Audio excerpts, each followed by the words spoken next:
Olá, sejam bem-vindos ao segundo Web Seminário Internacional em Educação e Tecnologia.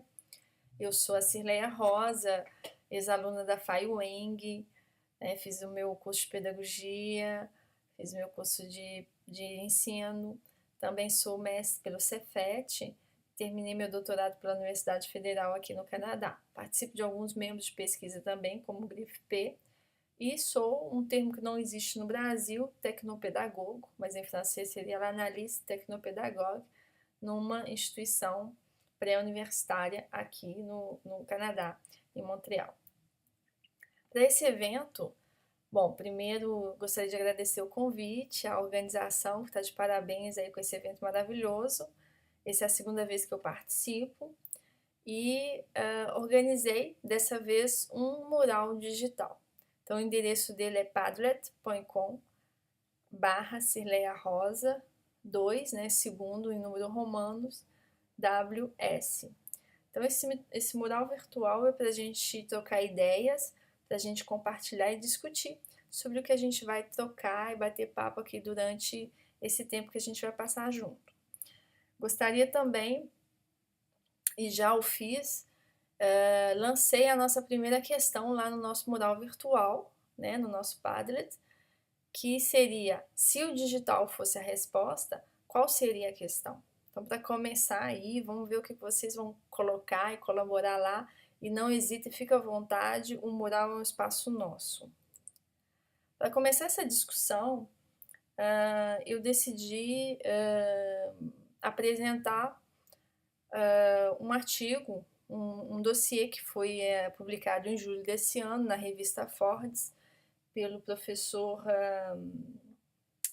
Daniel Newman, onde ele apresenta as 6 grandes tendências digitais em educação. Não vou falar de todas elas na minha apresentação, mas eu falo um pouco de algumas das características dessas 6 tendências.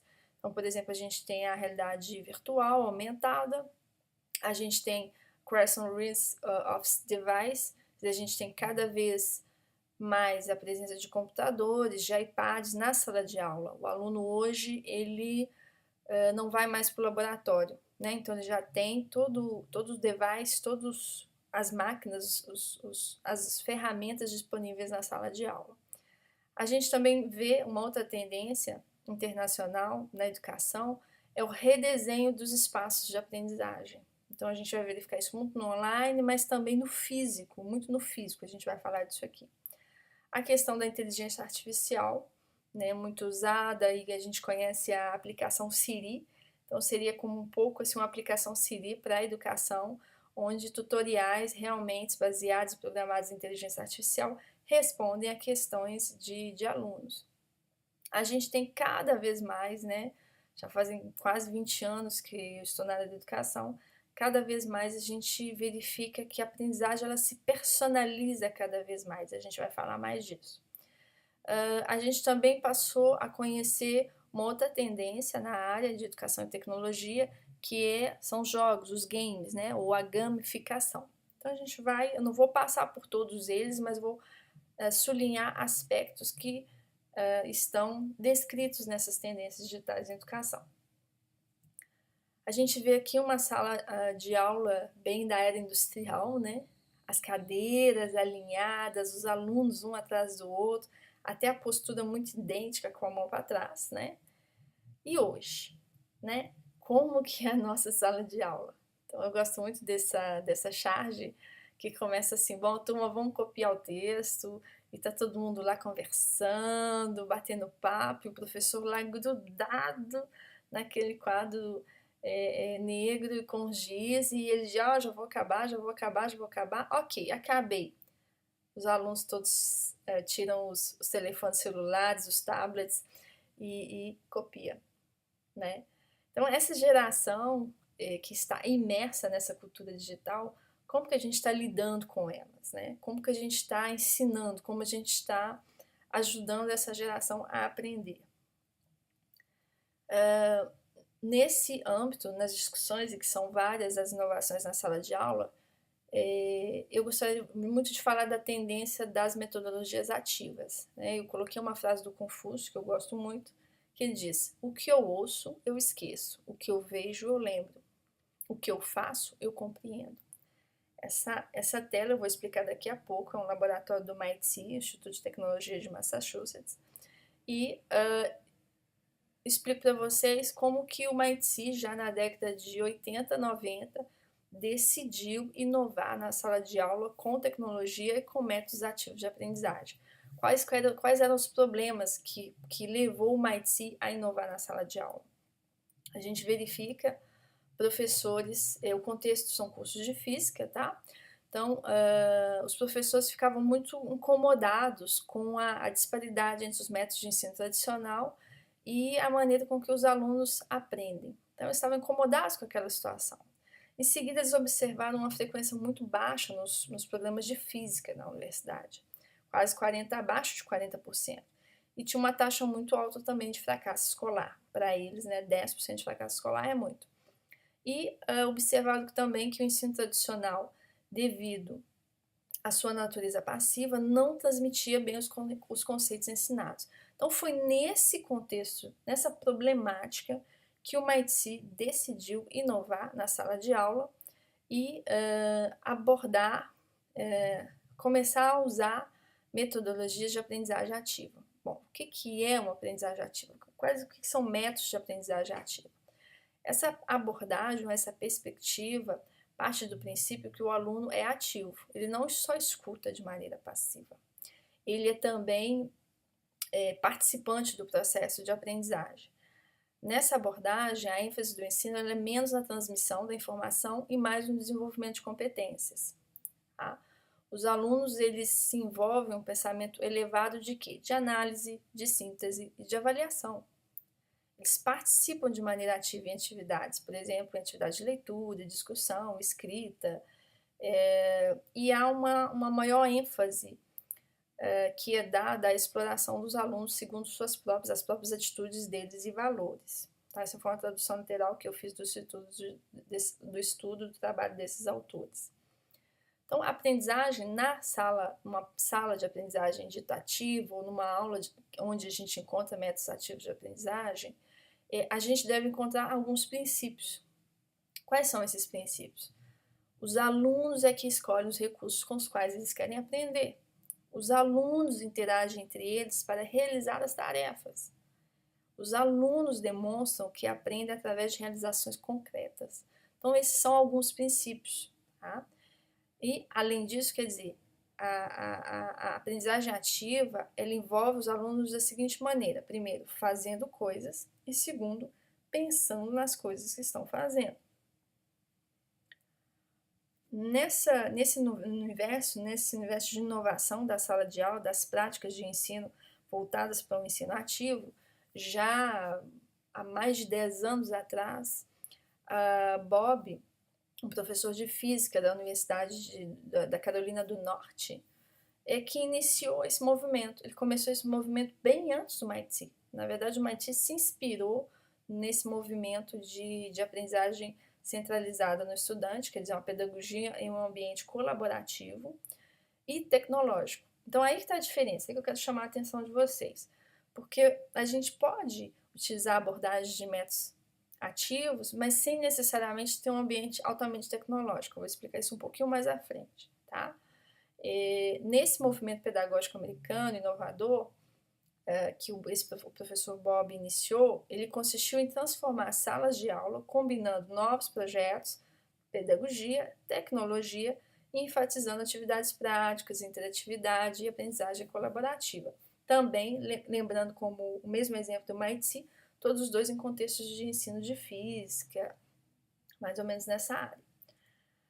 Aqui a gente tem uma foto, né, que é o ambiente, a sala de aula do projeto Skylab da Universidade da Carolina do Norte, como ela era antes e como ela era depois.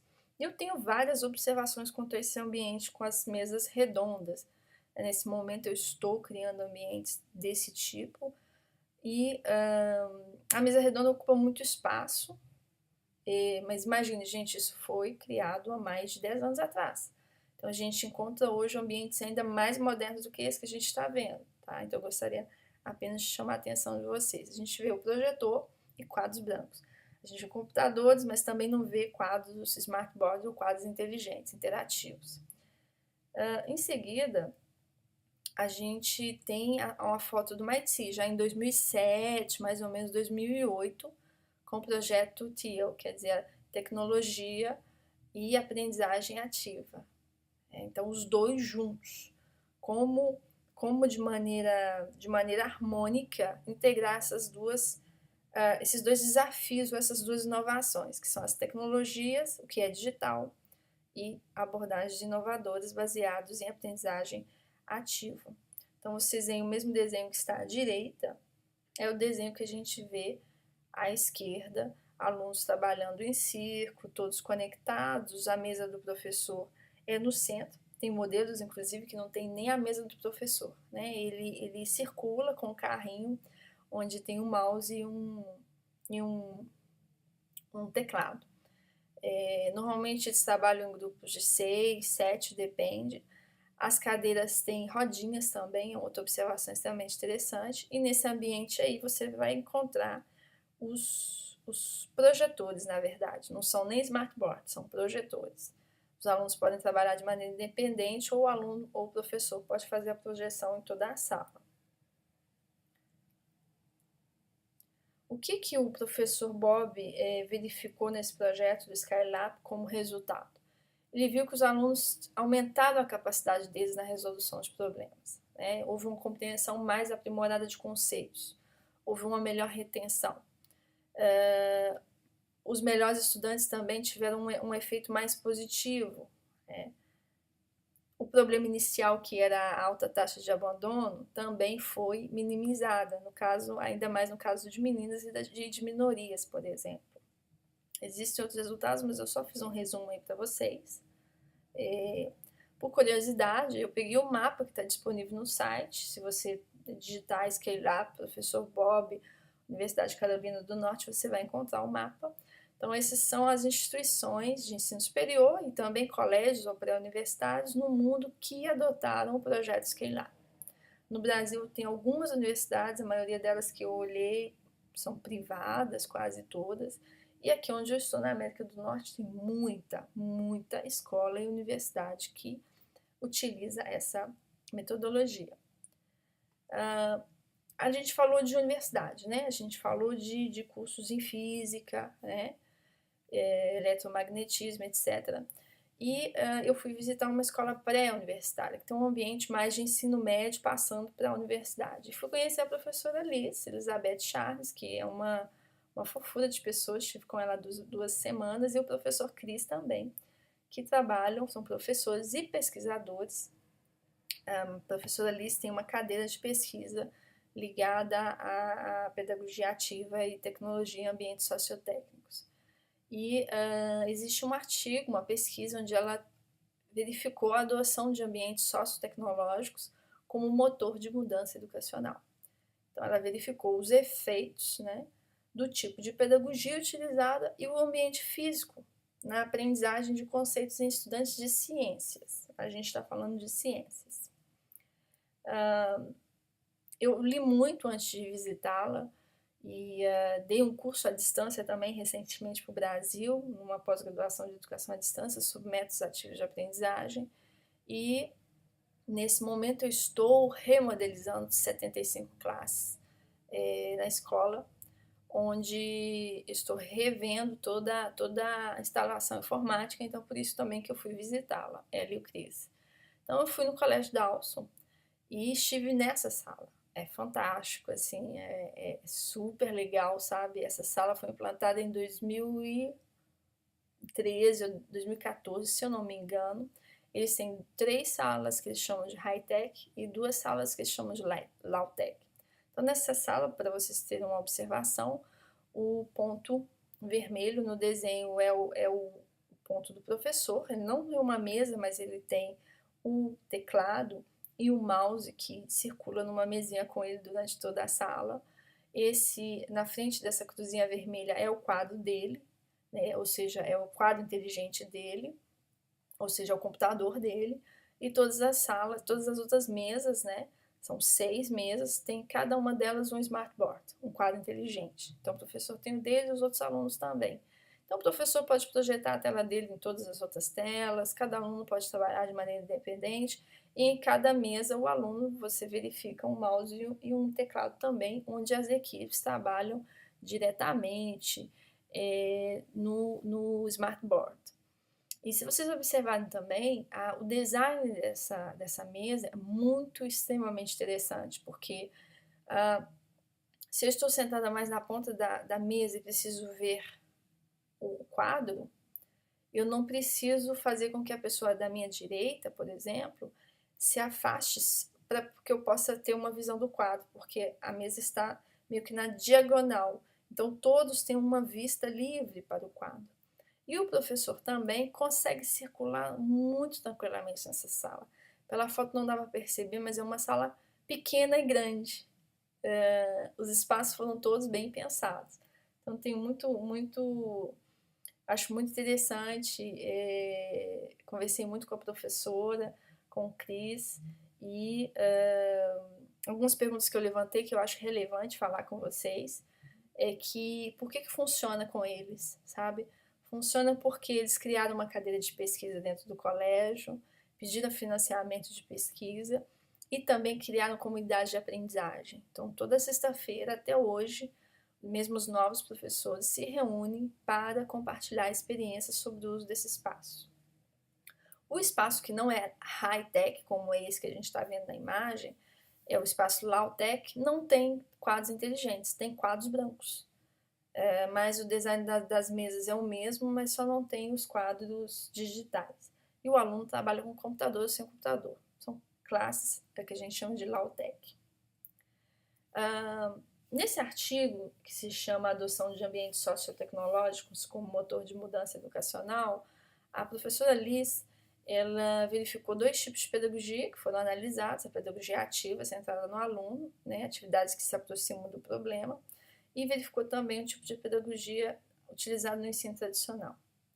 Além disso, ela verificou os 2 tipos de ambientes físicos que a gente encontra normalmente: o tradicional, que a gente já conhece, e o ambiente sociotécnico. Então, ela avaliou os 2 tipos de pedagogia em 2 tipos de ambientes físicos diferentes.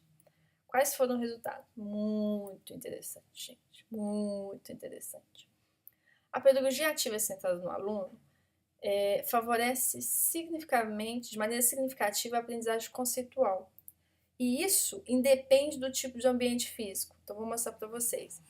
É o gráfico 1 e 2. Se você verificar aqui, está escrito saberes conceituais. Então, aumentou na sala, na classe sociotécnica. O professor que utilizou pedagogia ativa, os saberes conceituais também subiu. E na classe tradicional também aumentou a compreensão de saberes conceituais.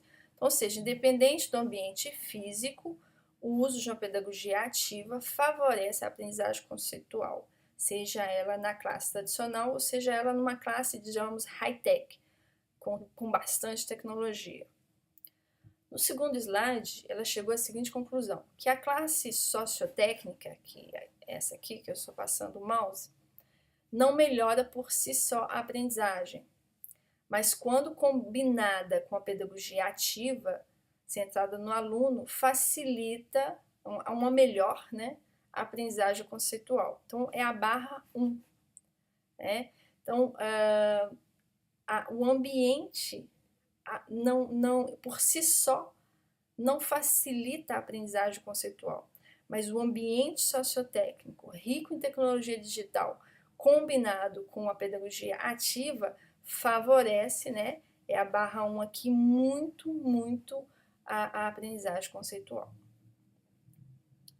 No terceiro slide, o que ficou bem interessante, é muito legal essa conclusão, é que ela explica o ensino tradicional em uma classe sociotécnica pode ser contraproducente, né? Então a gente tem aqui uma classe sociotécnica e em vermelho aqui é o ensino tradicional. Veja como está super baixo. O aluno que estudou nessa sala, que é totalmente high-tech, mas que teve um professor extremamente tradicional, não aumentou a compreensão dele no que se refere a conceitos e saberes. Foi muito baixo, muito baixo, em relação ao professor que utilizou métodos ativos, que é a barra número 1 aqui, nesse mesmo ambiente sociotécnico. Então é muito interessante esse estudo que ela fez lá nesse colégio, analisando os dois tipos de ensino e os dois ambientes, uma classe tradicional e uma classe sociotécnica. Então, em conclusão, os alunos que mais se beneficiam de uma pedagogia ativa e centrada no aluno não são aqueles que têm muitos conhecimentos prévios, como a gente poderia pensar, mas sim aqueles cujo conhecimento adquirido é mais modesto. Então, imagina, utilizar a pedagogia ativa na nossa sala de aula hoje ajuda aqueles que têm mais dificuldade de aprender, né? E quando a gente vai falando da pedagogia, da tecnologia em si, desculpa, ela chegou à conclusão que a integração de novos ambientes sociotécnicos ela deve se realizar no âmbito de uma pedagogia ativa, centrada no aluno. Para quê? Para que o ensino-aprendizagem possa beneficiar de maneira plena das vantagens oferecidas pelas tecnologias, ou seja, não adianta criar ambientes sociotécnicos, ou seja, salas de aulas totalmente high-tech, completamente com computadores, quadros inteligentes, etc., se a pedagogia continua tradicional. Então, no momento em que você pensar esses ambientes, pense em abordagens metodológicas, em métodos ativos, que aí, como a gente viu no outro gráfico, o potencial de aprendizagem do aluno em termos de conceito vai ser muito maior ainda do que no ambiente tradicional. Então, essa é a conclusão que a professora tirou.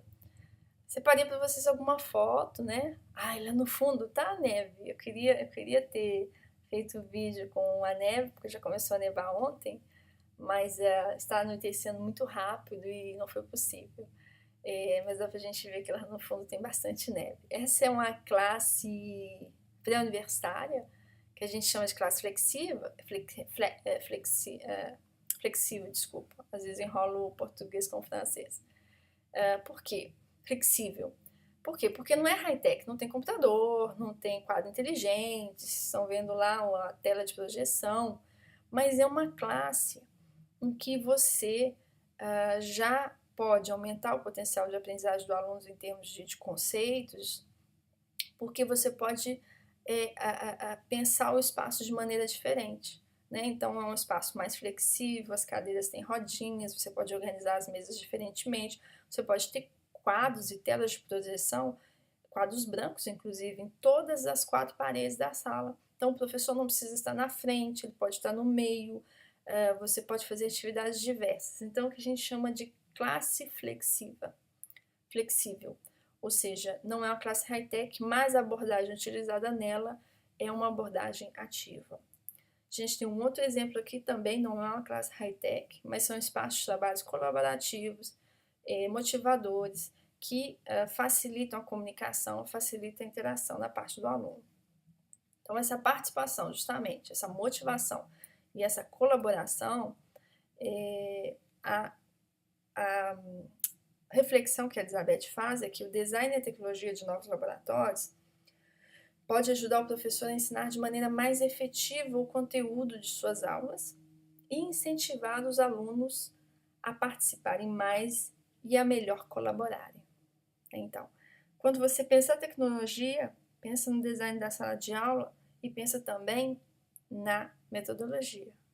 Então, é o conjunto destes que vão ajudar, é o conjunto desses que vão colaborar para um melhor ensino e aprendizagem, ou uma melhor aprendizagem da parte do aluno.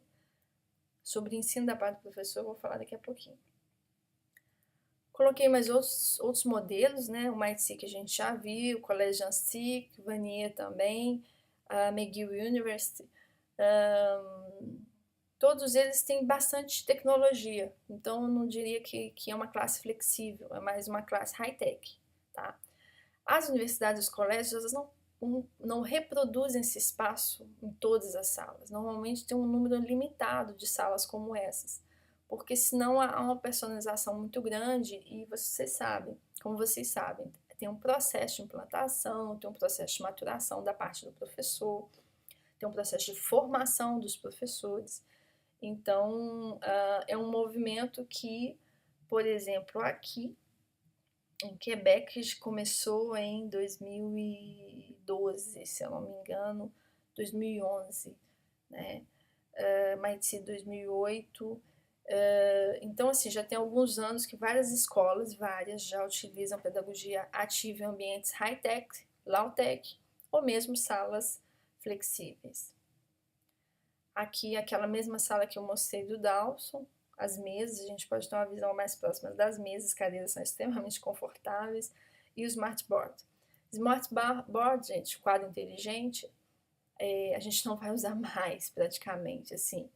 É uma tecnologia que foi implantada em quase todas as salas de aula do Quebec, aqui em Montreal, no Canadá, desde o ensino primário até o ensino, digamos, secundário, que seria o ensino fundamental no Brasil.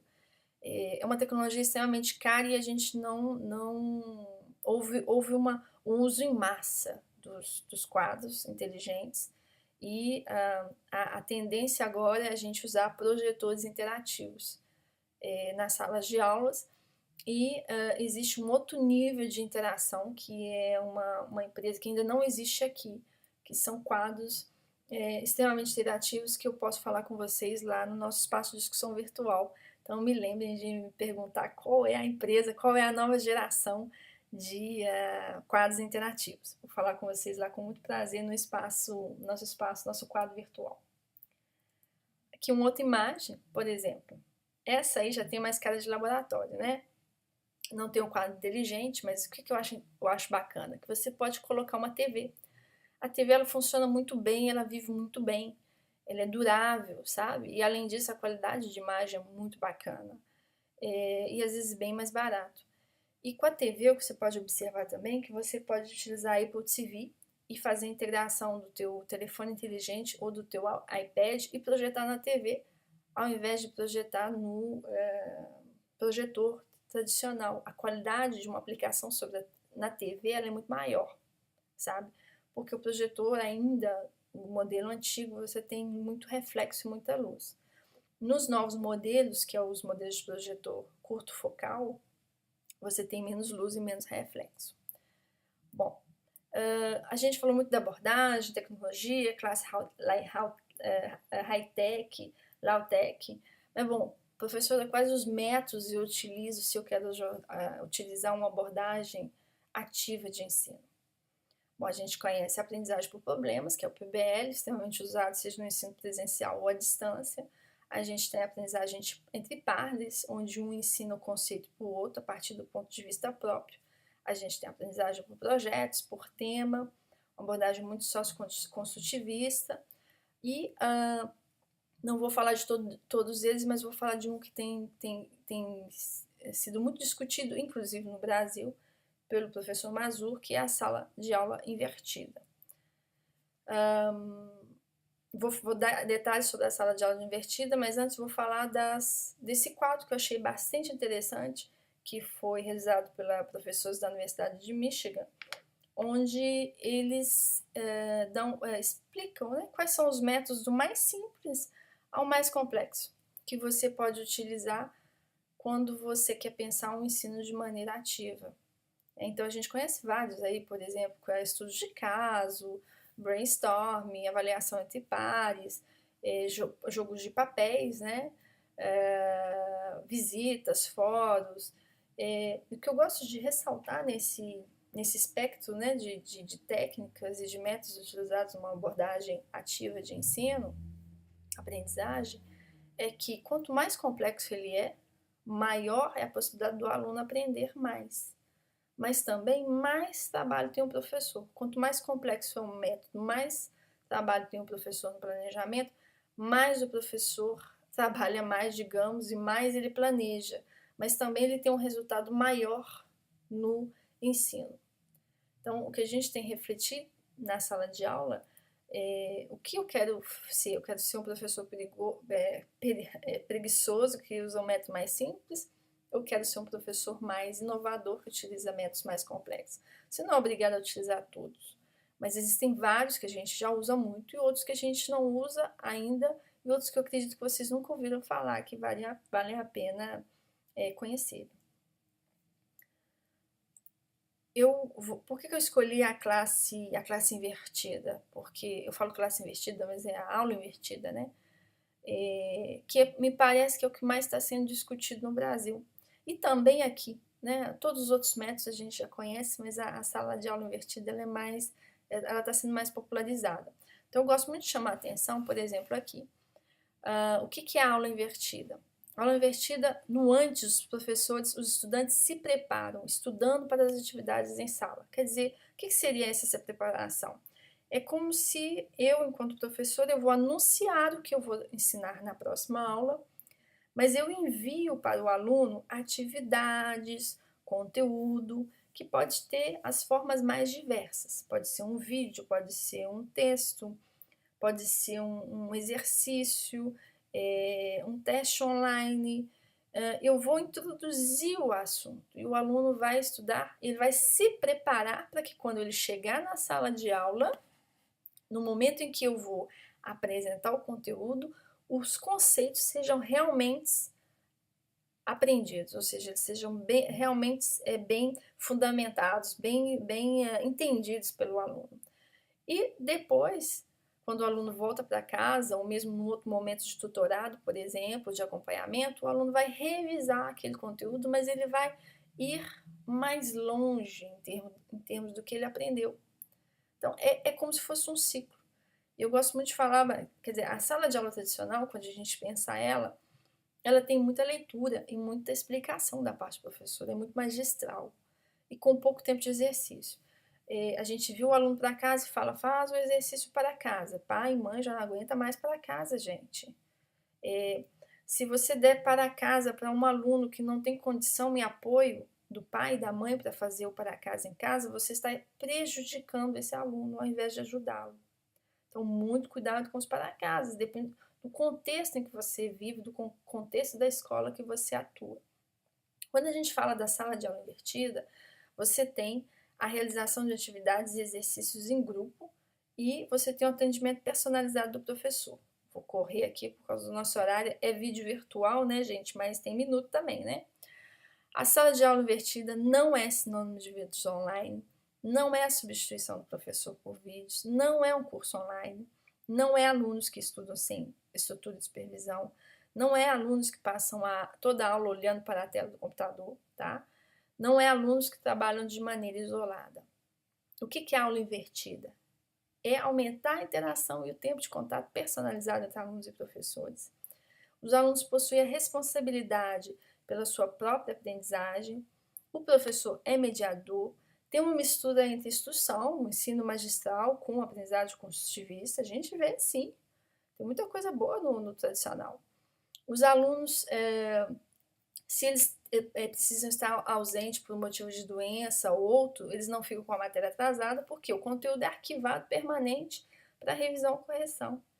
Todos os alunos estão envolvidos com a própria aprendizagem, é um lugar onde os alunos podem obter uma educação personalizada. Guardem essa palavra, educação personalizada.